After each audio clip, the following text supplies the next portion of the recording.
नमस्कार दोस्तों, स्वागत है आपका अपने यूट्यूब चैनल पर। दोस्तों उम्मीद आप स्वस्थ होंगे, मस्त होंगे, अपने पढ़ाई में व्यस्त होंगे। दोस्तों जैसा कि आप लोग को पता है, हम लोग बिहार दरोगा का प्रैक्टिस सेट शुरू किए हुए हैं, जो कि काफ़ी ज़्यादा इंपॉर्टेंट है। ये आपको यूटेरिया पब्लिकेशन के द्वारा जो बुक जारी किया गया है, इसमें टोटल 15 सेट है।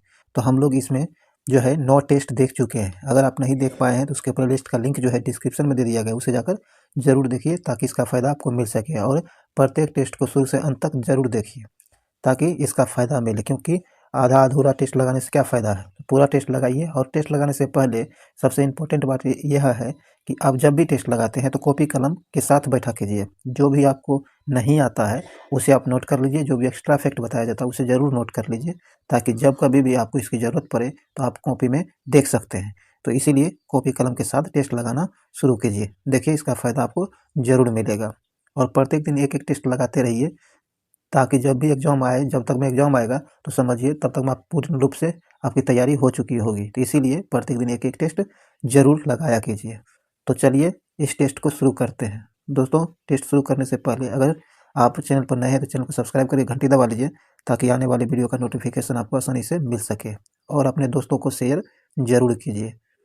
आज का पहला टेस्ट कहता है, 10 नंबर टेस्ट का पहला क्वेश्चन है कि मगध के किस राजा ने महाजनपद काल में अवंती तथा वत्स पर अधिकार कर उसे मगध साम्राज्य में मिला लिया था। कहता है मगध के वह कौन से राजा हैं जिन्होंने महाजनपद काल में अवंती और वत्स पर अधिकार करके उसे मगध साम्राज्य में मिलाया था। तो ये आपको शिशुनाग था। कौन? शिशुनाग था।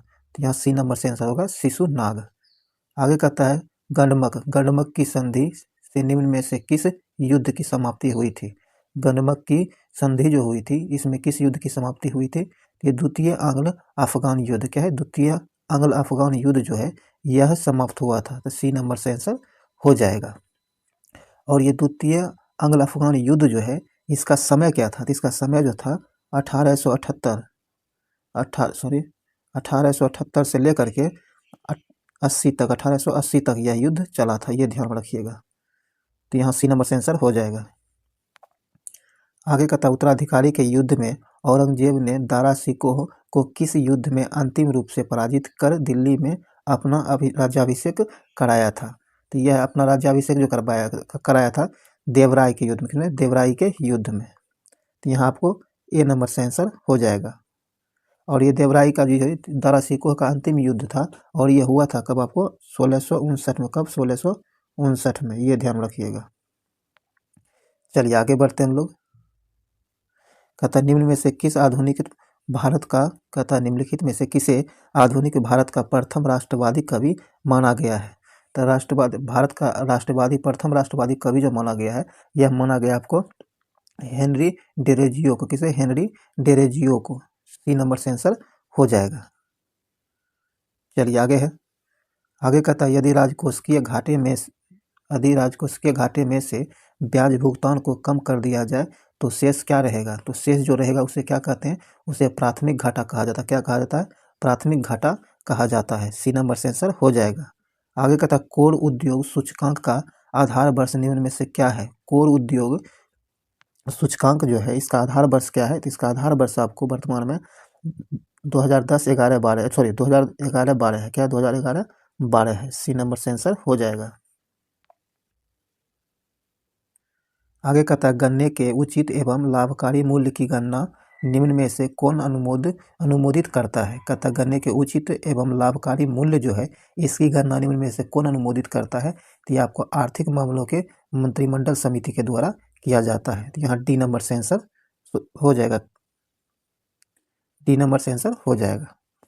आगे कहता है कि राष्ट्रीय ग्रामीण रोजगार गारंटी अधिनियम कब पारित किया गया था? तो यह पारित हुआ था आपको 5 सितंबर 2005 को। कब? 5 सितंबर 2005 को यह पारित किया गया था। बी नंबर से आंसर हो जाएगा। चलिए आगे बढ़ते हैं हम लोग।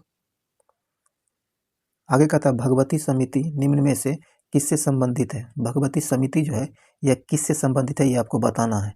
तो यह आपको बेरोजगारी के अनुमान से संबंधित है। किससे? बेरोजगारी के अनुमान से संबंधित है। यहाँ डी नंबर से आंसर हो जाएगा। इसे ध्यान में रखिएगा। और ये इसका भगवती समिति जो है इसका गठन आपको 1973 में किया गया था। कब? 1973 में किया गया था। यह भी ध्यान में जरूर रखिएगा। तो यहाँ आपको डी नंबर से आंसर हो जाएगा। आगे कहता आचार्य विनोबा भावे को किस आंदोलन में भाग लेने के क्रम में प्रथम बार गिरफ्तार किया गया था?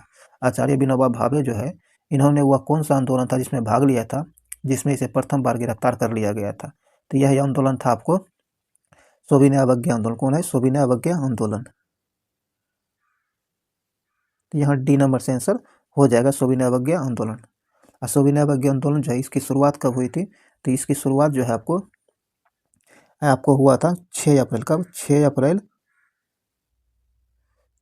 1930 को। कब? 6 अप्रैल 1930 को यह आंदोलन शुरू हुआ था, ध्यान रखिएगा। तो यहाँ डी नंबर से आंसर हो जाएगा। चलिए आगे बढ़ते हैं हम लोग।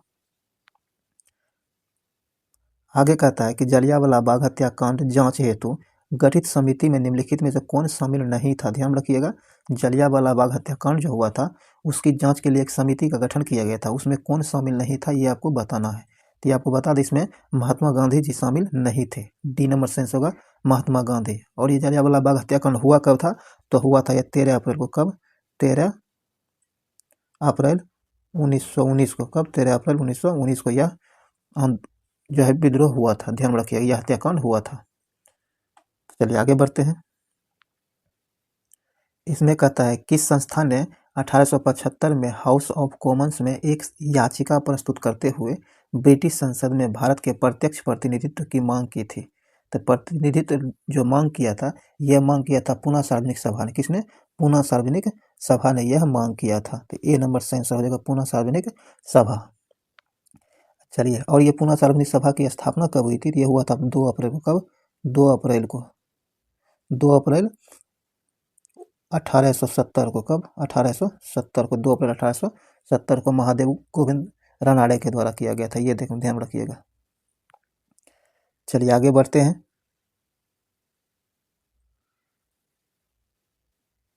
कहता दिल्ली सल्तनत में किस वंश ने सबसे कम समय तक शासन किया था? दिल्ली सल्तनत में जितने भी वंश शासन किए थे उसमें से निम्न में से वह कौन है जो सबसे कम समय शासन किया था?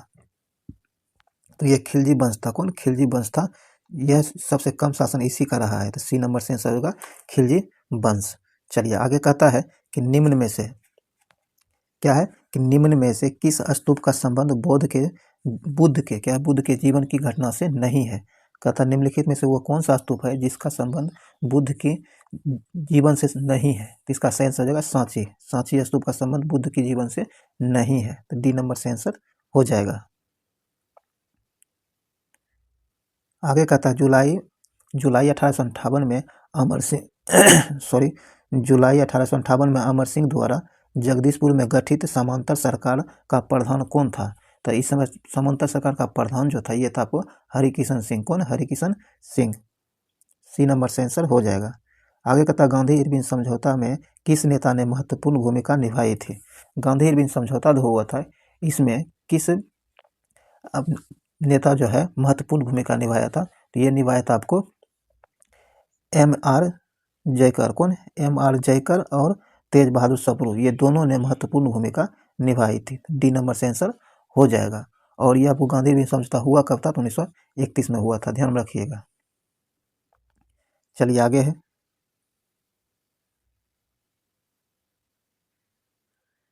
आगे कहता अखिल भारतीय राज्य जन कॉन्फ्रेंस का आयोजन कब किया गया? अखिल भारतीय राज्य जन कॉन्फ्रेंस का आयोजन जो किया गया था यह कब किया गया था? तो यह किया गया था 1927 में। कब? 1927 में किया गया था। सी नंबर से आंसर होगा 1927। आगे कहता है बीएमडी परीक्षण किसकी पहचान के लिए की जाती है? बीएमडी परीक्षण जो है यह किसकी पहचान के लिए किया जाता है? तो ये किया जाता है आपको ऑस्टियोपोरोसिस के पहचान के लिए। यहाँ डी नंबर से आंसर हो जाएगा। आगे कहता है कि आर्थिक एवं सामाजिक परिषद के सदस्यों का कार्यकाल कितने वर्ष का होता है? आर्थिक एवं सामाजिक परिषद जो है इसके सदस्यों का कार्यकाल कितने समय होता है? तो ये 3 वर्ष होता है। कितना? 3 वर्ष होता है। आगे कहता है रेड क्रॉस को किस वर्ष शांति का नोबेल पुरस्कार सम्मान नहीं दिया गया है? ये ध्यान रखिएगा। कहता है निम्नलिखित में से वो कौन सा वर्ष है जिसमें शांति के लिए नोबेल पुरस्कार नहीं दिया गया है रेड क्रॉस को? तो इसका सही आंसर हो जाएगा आपको 1972 में नहीं मिला है। डी नंबर से आंसर हो जाएगा। बाकी आपको 1917, 1944 और 1963 इन तीनों में दिया गया है, ध्यान रखिएगा। चलिए आगे बढ़ते हैं। आगे का था विश्व नर्स दिवस प्रति वर्ष कब मनाया जाता है। विश्व नर्स दिवस जो है आप सबको पता है कि 12 मई को मनाया जाता है, तो यहाँ ए नंबर से आंसर हो जाएगा 12 मई को। आगे कहता है कि हम्पी अवशेष को सॉरी दोस्तों, कहता हम्पी अवशेष को किस वर्ष विश्व विरासत सूची में शामिल किया गया था। हम्पी अवशेष जो है इसे किस वर्ष विश्व विरासत सूची में शामिल किया गया था, तो ये किया गया था आपको 1986 में। कब? 1986 में। यहाँ आपको बी नंबर से 1986। आगे हाल ही में चर्चा में रहा सिंकुला सुरंग किस राज्य में स्थित है। हाल ही में चर्चा में रहा सिंकुला सुरंग जो है यह है आपको किस राज्य में स्थित है, तो ये आपको हिमाचल प्रदेश में, किसमें? हिमाचल प्रदेश राज्य में स्थित है, ये ध्यान में रखिएगा। तो ये आपको बी नंबर से आंसर हो जाएगा। चलिए अगर इसकी लंबाई की बात कीजिएगा तो इसकी लंबाई आपको 4 दशमलव कितना 4.1 किलोमीटर है। 4.1 किलोमीटर इसकी लंबाई है सिंकुला सुरंग का। अगर ऊंचाई की बात कीजिएगा तो 15,000 कितना 15,800 फीट इसकी ऊंचाई है, यह भी ध्यान रखिएगा। तो चलिए आगे बढ़ते हैं हम लोग। कहता है सर्वोच्च न्यायालय बार एसोसिएशन पद के लिए महिलाओं को कितने प्रतिशत आरक्षण दिया है, तो यह दिया गया है आपको 33%। कितना? 33% आरक्षण दिया गया है। आगे कहता है सुभद्रा योजना की शुरुआत किस राज्य में की गई है। सुभद्रा योजना जो है इसकी शुरुआत किस राज्य में की गई है, तो यह किया गया आपको ओडिशा राज्य में। कहाँ? ओडिशा राज्य में इसकी शुरुआत की गई है, तो यहाँ आपको ए नंबर से आंसर हो जाएगा। आगे कहता है वित्त वर्ष 2023-24 में वर्ष 2023-24 में भारत का सबसे बड़ा व्यापारिक भागीदार कौन सा देश रहा है, तो यह आपको चीन रहा था। कौन? चीन रहा था। आगे का अंतर्राष्ट्रीय डेयरी महासंघ एशिया प्रशांत शिखर सम्मेलन का आयोजन कहाँ किया गया था। अंतर्राष्ट्रीय डेयरी महासंघ और एशिया प्रशांत शिखर सम्मेलन का आयोजन जो हुआ था ये कहाँ हुआ था, तो ये कोची में हुआ था। कहाँ? कोची में हुआ था, ध्यान रखिएगा कोची। डी नंबर से आंसर हो जाएगा। आगे का था ओणम उत्सव किस राज्य में मनाया जाता है। ये तो एग्जाम में बहुत बार पूछा गया, आपको पता ही है। ओणम उत्सव जो आपको केरल में मनाया जाता है। कहाँ? केरल में मनाया जाता है, ए नंबर से आंसर हो जाएगा। इसका आयोजन जो होता है 10 दिन के लिए किया जाता है। कितने? 10 दिन के लिए किया जाता है, ये ध्यान रखिएगा। तो यहाँ आपको ए नंबर से आंसर होगा केरल में। चलिए आगे है। आगे कहता है कि कपिल परमार ने पेरिस ओलंपिक में कांस्य पदक जीता है, वह किस खेल से संबंधित है, तो यह आपको जूडो से संबंधित, किससे? जूडो खेल से संबंधित है। यहाँ ध्यान रखिएगा कपिल परमार पैरा ओलंपिक क्या है, पेरिस पैरा ओलंपिक में कांस्य पदक जीता है, ये जूडो से संबंधित है। आगे कहता है हाल ही में यूनेस्को में मेमोरी ऑफ वर्ल्ड एशिया प्रशांत क्षेत्रीय रजिस्टर में 3 भारतीय पुस्तकों को शामिल किया गया है, इसमें से कौन शामिल नहीं है, ध्यान रखिएगा। जो शामिल नहीं है उसका नाम पूछ रहा है। ये मुद्राक्षस, कौन? मुद्राक्षस जो है यह शामिल नहीं है, तो बी नंबर से आंसर हो जाएगा। बाकी आपको रामचरितमानस, पंचतंत्र और हृदयालोक लोकन ये तीनों इसमें शामिल है, ध्यान रखिएगा। ये मुद्राक्षस इसमें शामिल नहीं है, तो बी नंबर से आंसर यहाँ हो जाएगा। आगे कहता किस आईआईटी ने पानी से आर्सेनिक और धातु आयनों को हटाने के लिए अमृत नामक एक तकनीक विकसित की है, तो यह तकनीक जो विकसित किया गया है आईआईटी मद्रास के द्वारा किया गया। किसके द्वारा? आईआईटी मद्रास के द्वारा किया गया है, ए नंबर से आंसर हो जाएगा। आगे है बिहार राज्य सूचना आयुक्त के रूप में किसे नियुक्त किया गया है। बिहार राज्य सूचना आयुक्त के रूप में किसे नियुक्त किया गया है, तो यह नियुक्त किया गया प्रकाश कुमार को। किसे? प्रकाश कुमार को, बी नंबर से आंसर होगा प्रकाश कुमार। चलिए आगे कहता है रेमन मैग्सेसे पुरस्कार 2024 में कितने लोगों को दिया गया है। रेमन मैग्सेसे पुरस्कार 2024 जो है कितने 24 में जो है कितने को व्यक्ति को मिला है, ये आपको बताना है। तो 5 व्यक्ति को मिला है। किसे? 5 व्यक्ति को मिला है, ए नंबर से आंसर हो जाएगा 5 व्यक्ति को। आगे है राष्ट्रीय पोषण माह किस महीने में, राष्ट्रीय पोषण माह जो है किस महीने में मनाया जाता है, यहाँ में होगा, ध्यान रखिएगा। तो ये आपको राष्ट्रीय पोषण माह जो है यह है आपको मनाया जाता है सितंबर में। कब? सितंबर महीने में मनाया जाता है, तो यहाँ आपको डी नंबर से आंसर हो जाएगा सितंबर महीने में। आगे है राष्ट्रपति द्रौपदी मुर्मू ने विश्व शांति बुद्ध विहार का उद्घाटन किस राज्य में किया है, तो ये महाराष्ट्र में किया था। कहाँ? महाराष्ट्र में किया था, तो डी नंबर से आंसर होगा महाराष्ट्र। आगे कहता है कि पेरिस ओलंपिक में क्या है, पेरिस ओलंपिक में भारतीय पहलवान विनेश फोगाट को कितने किलोग्राम प्रतिस्पर्धा से बाहर किया गया था? तो इन्हें जो है 50 किलोग्राम प्रतिस्पर्धा से बाहर कर दिया गया था। तो यहाँ आपको ए नंबर सही आंसर हो जाएगा। और क्यों बाहर किया था? क्योंकि इसे जो है इसका वजन 100 ग्राम अधिक हो गया था, इसीलिए इसे बाहर कर दिया गया था, ध्यान रखिएगा। और ये हरियाणा से संबंधित है, ये भी ध्यान रखिएगा। चलिए आगे बढ़ते हैं। कहता है भारत चीन सीमा मामले पर परामर्श और समन्वय के लिए कार्यतंत्र की 13वीं बैठक 2024 से कहाँ कहाँ आयोजित की गई है? तो यह आयोजित जो किया गया आपको बीजिंग में किया गया। कहाँ? बीजिंग में किया गया है। तो आपको डी नंबर सेंस होगा बीजिंग में।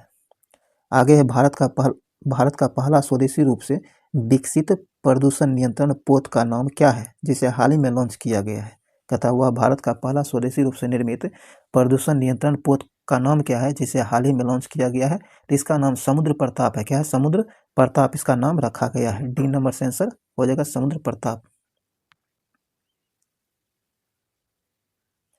आगे कहता है भारत का 13वां प्रमुख बंदरगाह कौन बना है?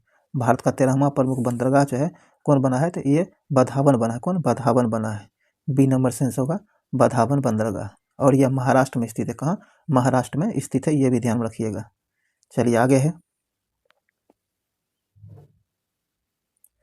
आगे कहता है राष्ट्रीय मानवाधिकार आयोग ने नए अध्यक्ष कौन बने? कहता है राष्ट्रीय मानवाधिकार आयोग जो है इसके नए अध्यक्ष कौन बना है? तो ये बना आपको बी रामा सुब्रमण्यम। यहाँ ए नंबर सही आंसर हो जाएगा।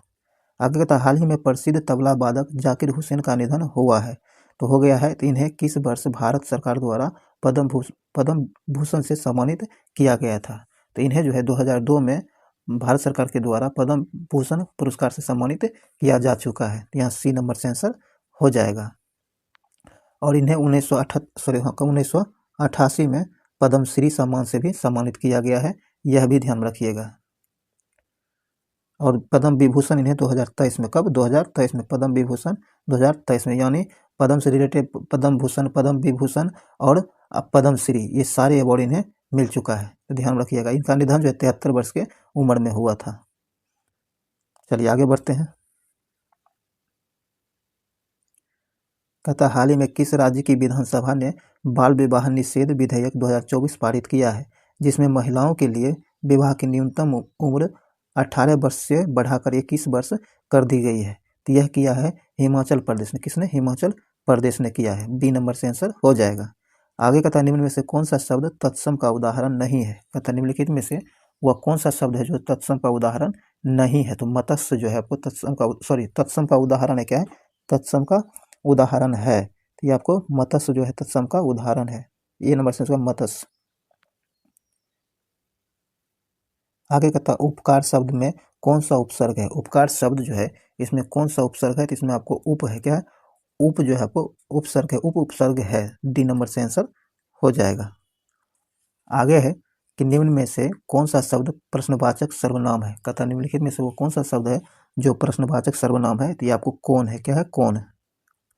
आगे है धर्म शब्द का विश्लेषण, धर्म शब्द धर्म शब्द का विशेषण जो है निम्न में से क्या होगा? धर्म शब्द का विशेषण जो होगा धार्मिक होगा। क्या होगा? धार्मिक। ए नंबर से इसका धार्मिक। आगे कहता है कपाल कुंडल। क्या? कपाल कुंडला पुस्तक के लेखक निम्न में से कौन है? कपाल कुंडल पुस्तक जो है इसके लेखक आपको बंकिम चंद्र चटर्जी। कौन? बंकिम चंद्र चटर्जी है। डी नंबर से आंसर हो जाएगा। चलिए आगे बढ़ते हैं।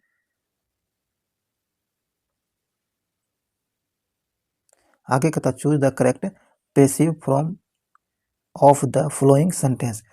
एक्टिव इसका पेसिव बनाना है। कहता one should keep one's promise. तो इसका सही आंसर आपको हो जाएगा C number, promise should be keeped. यहाँ आपको सी नंबर से आंसर हो जाएगा। चलिए आगे कहता है इंड ओवर जो है शब्द का विलोम क्या होगा? तो इसका विलोम जो होगा आपको ट्रिक होगा। क्या होगा? ट्रिक। बी नंबर इसका सही आंसर हो जाएगा। आगे जो है खाली जगह को भरना है। कहता I waited for him until he dash. तो यहाँ जो है केम होगा। क्या होगा? केम होगा। ए नंबर से आंसर होगा केम। चलिए आगे है। आगे कहता है फर्न होस्टल क्या, फॉर्न हॉस्टेल और लाइफ फोर हेस्टेल लाइफको क्या, लाइकोफाइट्स निम्नलिखित में से किस समूह से संबंधित है। यह जो है टेरिटोफाइटा क्या है, टेरिटोफाइटा से संबंधित है। बी नंबर से आंसर हो जाएगा। आगे कहता है घोंघे जंतु जगत के किस संघ का उदाहरण है। यह जो है आपको मोलास्का समूह का उदाहरण है। ए नंबर से आंसर होगा मोलास्का। आगे कहता है मानव शरीर में पाए जाने वाले एंजाइमों के संबंध में निम्नलिखित में से कौन सा कथन सत्य है। मानव के शरीर में जो एंजाइम पाए जाते हैं उसके संबंध में कौन सा कथन सत्य दिया गया ये बताना है। आइए देखते हैं। कहता है मल्टेज लार में उपस्थित होता है और शर्करा मल्टोज को ग्लूकोज में विघटित करता है, तो यह सही है। आगे कहता है एमाइलेज लार में उपस्थित होता है और यह स्टार्च को शर्करा में परिवर्तित करने में सहायता करता है, तो यह दोनों के दोनों सही दिया गया है। तो आपको सी नंबर से आंसर होगा, 1 और 2 दोनों सही है। चलिए आगे कहता है कि मानव शरीर के किस अंग के विकास की अवस्थाओं को एनाजेन, केटाजेन और टेलोजेन में विभाजित किया गया है। तो ये किया गया बाल को, किसे, बाल को। ए नंबर से आंसर हो जाएगा। आगे एक स्थानीय पारिस्थितिकी तंत्र में हरे पौधे अपनी पत्तियों पर पड़ने वाली सूर्य के प्रकाश की ऊर्जा का लाभ कितने प्रतिशत उपयोग कर इसे खाद्य ऊर्जा में परिवर्तित करता है, यानी कितने प्रतिशत ऊर्जा का ये जो है उपयोग कर पाता है। तो इसका सही आंसर हो जाएगा 1%। कितना, मात्र 1%। आगे कहता है कि निम्नलिखित में से किसमें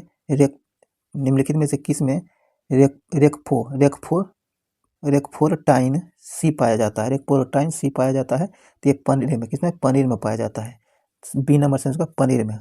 आगे कहता है नारियल के रेशे युक्त छिलके किस उत्तक के बने होते हैं। नारियल के रेशे युक्त छिलके जो है किस उत्तक के बने होते हैं, तो यह बना होता है आपको एस्केलेरे इनकाइमा के बने होते हैं। सॉरी, यहाँ सी नंबर से आंसर हो जाएगा। चलिए आगे है। आगे कहता वह कौन सा पदार्थ है जो आपकी प्रतिरक्षा प्रणाली को इसके खिलाफ एंटीबॉडी का उत्पादन करने का कारण बनाती है। तो इसका सेंस होगा एंटीजन। क्या है, एंटीजन। डी नंबर हो जाएगा। आगे कहता प्रोटीन की रचना की व्याख्या किसने की थी। प्रोटीन की रचना जो है इसकी व्याख्या किसके द्वारा किया गया था। ये किया गया था पॉलिंग और कोरी के द्वारा। किसके, पॉलिंग और कोरी के द्वारा किया गया था। बी नंबर से आंसर हो जाएगा। चलिए आगे बढ़ते हैं। आगे कहता है कीड़ों में गैस विनिमय के लिए वायु नलिकाओं का नेटवर्क क्या है। तो इसका जो नेटवर्क है ट्रेकिया है। क्या है, ट्रेकिया। सी नंबर सेंस होगा ट्रेकिया।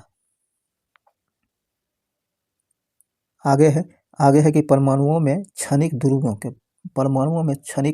द्विध्रुवों से किस प्रकार के बल उत्पन्न होते हैं जो आसपास के परमाणु में तत्कालिक द्विध्रुव को प्रेरित करते हैं। एक आकर्षित बल उत्पन्न करता है और केवल कम दूरी पर परिचालित होते हैं। तो इसका सही आंसर आपको हो जाएगा लंदन परिक्षेपण बल। बी नंबर से आंसर हो जाएगा। आगे कहता है डाल्टन के परमाणु सिद्धांत के अनुसार परमाणु छोटी पूर्ण संख्या के अनुपात में मिलकर निम्न में से क्या बनाता है।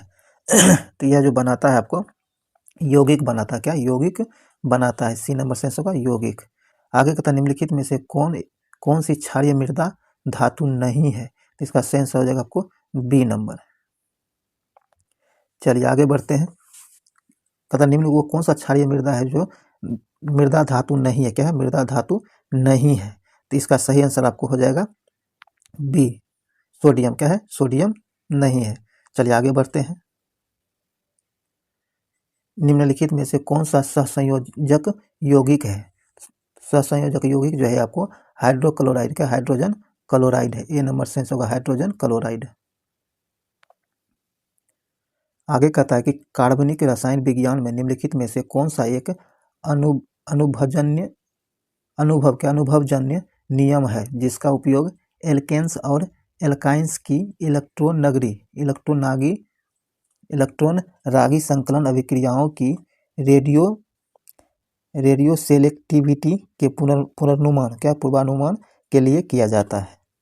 कहता है निम्नलिखित में से वो कौन सा कार्बनिक रासायनिक विज्ञान में निम्नलिखित में से वह कौन एक अनुभवजन्य नियम है जिसका उपयोग एल्केन्स और एल्काइंस की इलेक्ट्रॉन रागी संकलन अभिक्रियाओं की रेडियोएक्टिविटी के पूर्वानुमान के लिए प्रयोग में लाया जाता है। तो यह है आपको है मार्कोव निकोव का नियम। सी नंबर से आंसर हो जाएगा।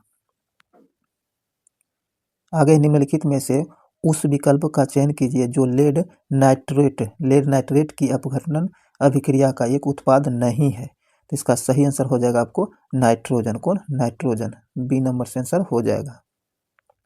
आगे कहता दूध में अशुद्धियों को अलग करने के लिए निम्नलिखित में से किस तकनीक का उपयोग किया जाता है?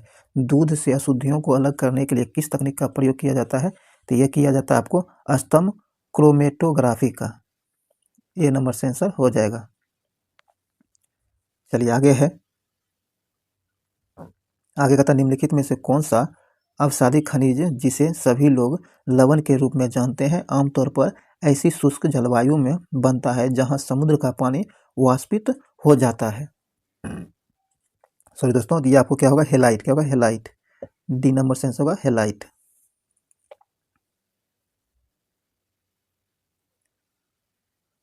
एक मिनट। आगे कहता है निम्नलिखित में से किस कारक की कमी से वाष्पीकरण की दर में वृद्धि होती है? कहता निम्नलिखित में से वो कौन सा कारण है जिसके कमी के कारण कौन सा कारक है जिसके कमी के कारण वाष्पीकरण की दर में वृद्धि हो जाती है? तो ये होता है आर्द्रता के कारण। किसके? आर्द्रता के कमी के कारण। बी नंबर से आंसर हो जाएगा। आगे निम्नलिखित में से किसका आयाम रैखिक संवेग के समान है? कहता निम्नलिखित में से वो सब किसका आयाम है जिसका रैखिक संवेग समान होता है? तो ये होता है आपको आवेग का। किसका? आवेग का। सी नंबर से आंसर होगा आवेग का। चलिए आगे बढ़ते हैं। आगे कहता है विद्युत चुंबकीय प्रेरण की खोज तथा समझ विद्युत चुंबकीय प्रेरण की खोज तथा समझ में निम्न में से किसके द्वारा किए गए उद्योगों की विस्तृत श्रृंखला पर आधारित है? तो ये फेराडे तथा हेनरी। किसके? फेराडे तथा हेनरी के प्रयोग पर आधारित है। यहाँ डी नंबर से आंसर हो जाएगा। आगे कहता गुरुत्वाकर्षण के संबंध में निम्नलिखित में से कौन सा कथन सत्य है? गुरुत्वाकर्षण के संबंध में कौन सा कथन सत्य है? तो ये सत्य है आपको गुरुत्वाकर्षण की इकाई त्वरण की इकाई के समान होता है। तो यहाँ आपको ए नंबर से आंसर हो जाएगा। आगे है निम्नलिखित में से किसका कंपन केवल विषम लयबद्ध उत्पन्न करता है? तो यह करता है एक बंद आर्गन। क्या है? एक बंद आर्गन पाइप में एक वायु स्तंभ। तो यहाँ आपको ए नंबर से आंसर हो जाएगा। आगे कहता है जब एक पत्थर ऊपर की ओर फेंका जाता है तो किस प्रकार का ऊर्जा रूपांतरण होगा? तो इस क्रम में जो है गतिज ऊर्जा गुरुत्वीय स्थितिज ऊर्जा में बदल जाएगा। तो यहाँ आपको डी नंबर से आंसर हो जाएगा। आगे है कि विद्युत चुंबकीय वर्णक्रम प्रकाश की संपूर्ण श्रृंखला का वर्णन करता है जिसे आमतौर पर तरंग दैर्घ्य के कितने क्षेत्रों में ऊर्जा और आवृत्ति में वृद्धि के क्रम में विभाजित किया जाता है? तो यह विभाजित किया जाता है आपको 7 क्रम। कितने? 7 क्रम में। बी नंबर से इसका 7 क्रम में। आगे है निम्नलिखित में से कौन सा शब्द भारतीय संविधान की मूल प्रस्तावना का हिस्सा नहीं था? तो मूल संविधान के प्रस्तावना का हिस्सा जो नहीं था ये धर्मनिरपेक्ष नहीं था। सी नंबर से आंसर हो जाएगा धर्मनिरपेक्ष। इसे जो है भारत 42वां संविधान संशोधन किसमें 42वें संविधान संशोधन 1976 में जोड़ा गया है। ये ध्यान रखिएगा। यहाँ सी नंबर से आंसर हो जाएगा। आगे निम्नलिखित में से किसने भारतीय संविधान की प्रस्तावना को भारतीय संविधान की राजनीतिक कुंडली के रूप में वर्णित किया है? मतलब वर्णित किया था। तो ये किया था आपको कन्हैयालाल। किसने? कन्हैयालाल माणिकलाल मुंशी। कन्हैयालाल माणिकलाल मुंशी। सी नंबर से आंसर हो जाएगा। आगे कहता भारतीय संविधान के निम्नलिखित में से किस अनुच्छेद में यह प्रावधान है कि राज्यपाल मुख्यमंत्री की नियुक्ति करता है और बाद में मुख्यमंत्री राज्यपाल से मंत्रियों की नियुक्ति की अनुशंसा करता है? तो यह जो है वर्णन आपको अनुच्छेद 164 में किया गया। किसमें? 164 में किया गया है। बी नंबर से आंसर हो जाएगा। आगे कहता सूचना का अधिकार अधिनियम 2005 में संशोधन का प्रस्ताव है कि सरकार द्वारा निर्धारित अवधि के लिए नियुक्त मुख्य सूचना आयुक्त तथा सूचना आयुक्त को किस वर्ष पारित किया गया था? इसे जो पारित किया गया था 2019 में पारित किया। कब? 2019 में इसे पारित किया गया था। आगे है, निम्नलिखित में से कौन सा भारतीय संविधान उल्लेखित मौलिक अधिकार नहीं है? कहता निम्न में से वह कौन है जो भारतीय संविधान में उल्लेखित मौलिक अधिकार नहीं है? तो मौलिक अधिकार आपको मतदान का अधिकार मौलिक अधिकार नहीं है। तो यहाँ आपको हो जाएगा ए नंबर, मतदान का अधिकार। चलिए, ये मतदान का अधिकार जो आपको एक संवैधानिक अधिकार, क्या है? संवैधानिक अधिकार है, ना कि मौलिक अधिकार है। यहाँ ए नंबर से आंसर हो जाएगा। आगे है, रंगराजन समिति निम्नलिखित में से किससे संबंधित है? रंगराजन समिति जो है ये आपको गरीबी का आकलन से संबंधित है। डी नंबर से आंसर, गरीबी के आकलन से संबंधित है। चलिए, यहाँ डी नंबर से आंसर हो जाएगा। आगे है, सोनम भारत के लोकसभा चुनाव लड़ना चाहती है, वह अधिकतम कितने निर्वाचन क्षेत्रों से चुनाव लड़ सकता है? कहता है सोनम एक व्यक्ति है, वह भारत के लोकसभा के लिए चुनाव लड़ना चाहता है, तो अधिकतम कितने क्षेत्र से चुनाव लड़ सकती है, यह आपको बताना है। तो इसका सही आंसर हो जाएगा वह अधिक से अधिक 2 क्षेत्रों से चुनाव लड़ सकती है। यहाँ आपको ए नंबर से आंसर हो जाएगा। आगे कहता है कि संसद में विपक्ष के नेताओं के वेतन व भत्ते संसद द्वारा पहली बार किस वर्ष पारित अधिनियम द्वारा शासित हुए थे? तो यह जो हुआ था 1977 में। कब? 1977 में। सी नंबर से आंसर हो जाएगा। भारत के राष्ट्रपति संसद सदस्यों की निर्भरता के प्रश्न पर किसके परामर्श से निर्णय लेता है? तो ये जो निर्णय लेता है भारत के निर्वाचन आयोग से। किसे? भारत के निर्वाचन आयोग से परामर्श लेता है। डी नंबर से आंसर हो जाएगा। चलिए, आगे कहता है कि भारतीय न्यायिक प्रणाली में PIL का अर्थ क्या है? तो PIL जो है इसका अर्थ होता है पब्लिक इंटरेस्ट लिटिगेशन। तो यहाँ आपको ए नंबर से आंसर हो जाएगा। आगे कहता है निम्नलिखित में से कौन सा भूस्खलन का व्यापक अल्पीकरण तकनीक नहीं है?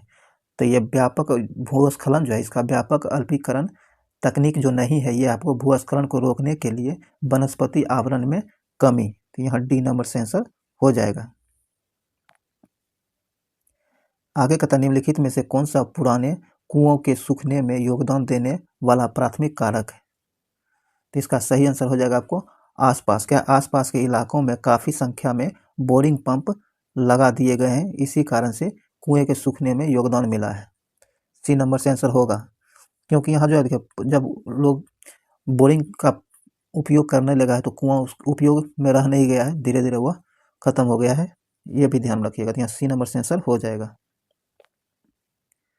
आगे कहता है करेवा का निर्माण किस क्षेत्र में पाया जाता है? करेवा का निर्माण जो है यह आपको कश्मीर हिमालय क्षेत्र में पाया जाता है। किसमें? कश्मीरी हिमालय क्षेत्र में पाया जाता है। बी नंबर से आंसर हो जाएगा। आगे कहता है 2011 के जनगणना के अनुसार भारत की अशोधित मृत्यु दर क्या है? तो इसका अशोधित मृत्यु दर जो आपको 7.1 है। कितना? 7.1% है। आगे कहता है Tata iron and steel company ने किस वर्ष स्टील का उत्पादन शुरू किया था? तो ये 1912 में। कब? 1912 में जो है Tata iron and steel company जो है स्टील का उत्पादन 1912 में शुरू किया था। तो यहाँ आपको ए नंबर सेंस होगा। आगे कहता है पश्चिम घाट की पहाड़ियों में प्रायः औसतन तापमान कितना होता है? पश्चिमी घाट की पहाड़ियाँ जो है इसमें औसतन तापमान कितना होता है? तो इसका औसतन तापमान देखा जाए तो 25 डिग्री से नीचे होता है। कितना? 25 डिग्री से नीचे होता है। तो यहाँ बी नंबर से आंसर हो जाएगा, 25 डिग्री से नीचे होता है। चलिए, आगे है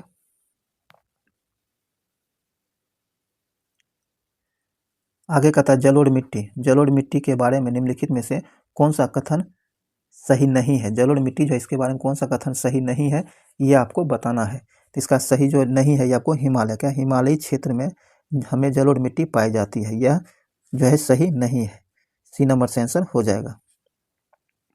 चलिए, आगे बढ़ते हैं। अगर जलोढ़ मिट्टी जो है ये मुख्य रूप से उत्तरी मैदान की घाटी में पाया जाता है, ध्यान रखिएगा।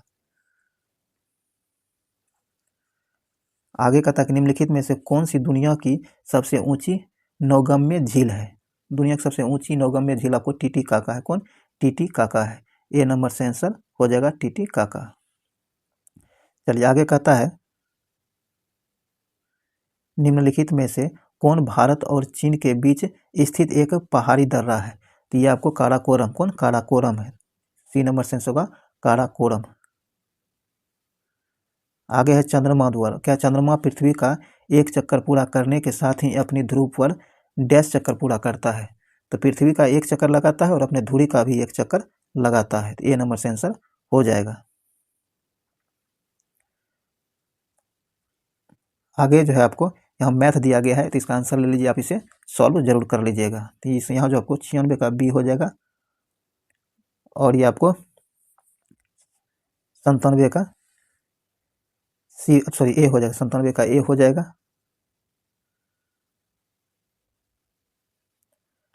98 जो है, 98 का आंसर आपको बी हो जाएगा। आप इसे सॉल्व जरूर कर लीजिएगा, छोड़िएगा नहीं, सॉल्व जरूर कर लीजिएगा। और 99 का 1 हो जाएगा, ए नंबर। और ये आपको लास्ट क्वेश्चन जो है, इसका आंसर आपको सी होगा। क्या होगा? सी होगा इसका आंसर।